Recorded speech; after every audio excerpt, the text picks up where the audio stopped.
Bonsoir mesdames et messieurs, bienvenue au journal de 16 heures, le journal de... Aussi bien que je tombe aussi sur Derek la débrouille. Bonsoir monsieur Derek. Bonsoir, ça va? Oui, ça va, ça va. J'ai quelques questions à vous poser, mais avant tout j'aimerais que vous présentez d'abord. Ah ok, je me présente. Moi c'est Derek la débrouille, je suis au lycée d'État en classe de terminale B4. Waouh!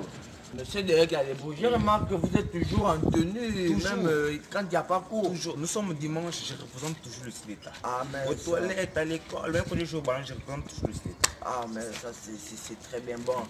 La première question que j'aimerais vous poser, c'est entre 1 kilo de plume et 1 kilo de fer, qu'est-ce qui pèse plus? J'aimerais savoir quoi. Entre 1 kg de plume et 1 kg de fer. Oui. Je regarde la caméra. Oui. Ok.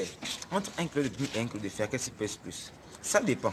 Tout d'abord, si nous parlons de 1 kg de plume, si on parle des poussins, vous voyez, ou bien des oiseaux, là, c'est 1 kg de fer qui pèse. Parce que les poussins, les oiseaux, tu vois, ils sont encore petits. Ah, okay. Mais si on parle de poulets du village, qui sont bien costauds là, c'est 1 kg de plume qui pèse plus 1 kg de fer. Ça, il n'y a rien à dire, c'est clair. Ah, vous avez laissé encore monsieur Derek à débrouille. Pour la deuxième question, j'aimerais savoir quelle est la capitale du Pays-Bas. La capitale du Pays-Bas. Oui. Ok. Tu as bien dit Pays-Bas. Oui. Donc le pays est en bas. La capitale du Pays-Bas, c'est les pays hauts. Parce que quand tu regardes la capitale, c'est toujours ce qui est en haut, n'est-ce pas? La ville qui domine. Ça peut étonner mon petit. La capitale des Pays-Bas, c'est les pays hauts. C'est ça. Derek la débrouille, vos réponses nous étonnent vraiment. Vos réponses nous étonnent. Oui. Mes réponses étonnent. Non, Bon. c'est pas ça mon petit. C'est ça les réponses. Pose les questions. Ah, ok. Moi j'aimerais savoir, j'ai une question. Comment appelle-t-on les habitants de Madagascar? Les habitants de Madagascar. Oui. Les habitants de Madagascar, ce sont les Malgachiens. Tu vois, tu as les Kardashians, donc Madagascar c'est Malgachiens. Tu as les Kardashians, les Madagasciens, les Librevichiens, hein, les Portantichiens, c'est ça. Les habitants de Madagascar sont les Malgachiens. C'est ça. Wow. Merci encore. Voici la prochaine question. Quelle est la capitale de la Macédoine? La capitale de...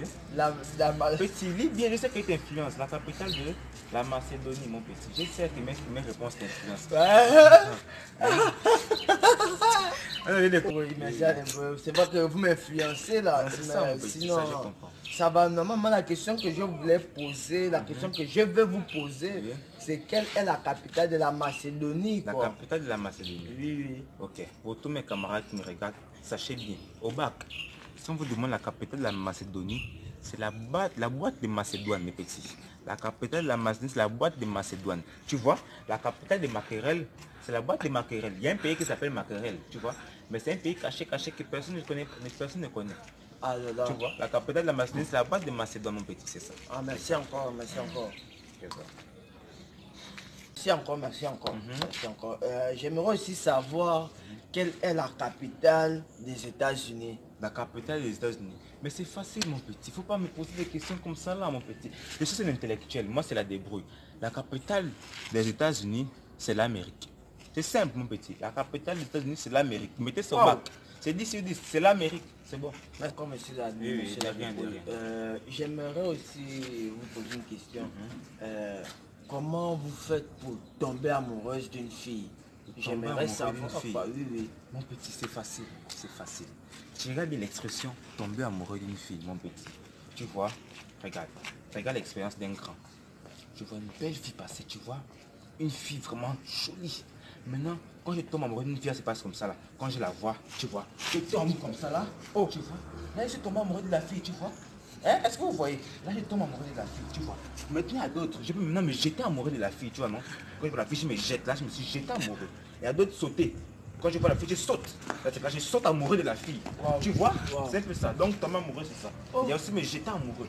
Tu vois? Ce sont des expressions qu'il faut mettre au sens propre. Tu tombes amoureux d'une fille, tu te jettes amoureux d'une fille. C'est un peu ça. Ma tête chauffe. C'est un peu ça. Mais vous m'avez assez agacé la tête comme ça. Comment ça, mon petit? Non, c'est là, les réponses des intellectuels, mon petit. ma tête chauffe.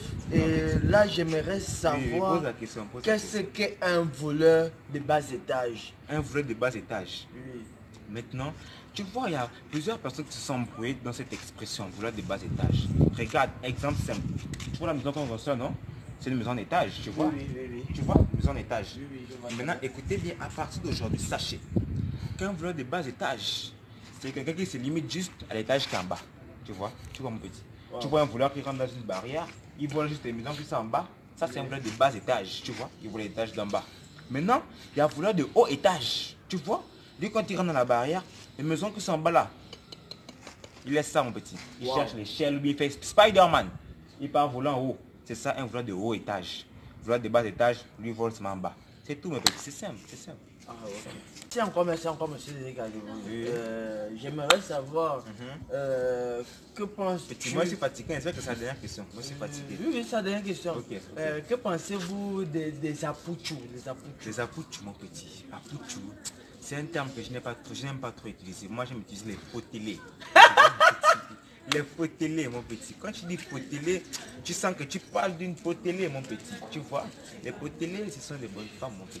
Waouh, tu vois, ce sont des pluies. Quand tu as une potelée, à côté de toi, c'est bien. Une potelée te réchauffe. C'est un peu ça, mon petit. Après, ce sont des termes que je n'aime plus trop. Je salue d'abord mon confrère Chambre à louer qui a mené ce terme. Mais c'est un terme que j'aime pas trop utiliser. J'aime utiliser les potelés. Tu vois, mon petit, c'est un peu ça. Ah bon, c'est ça.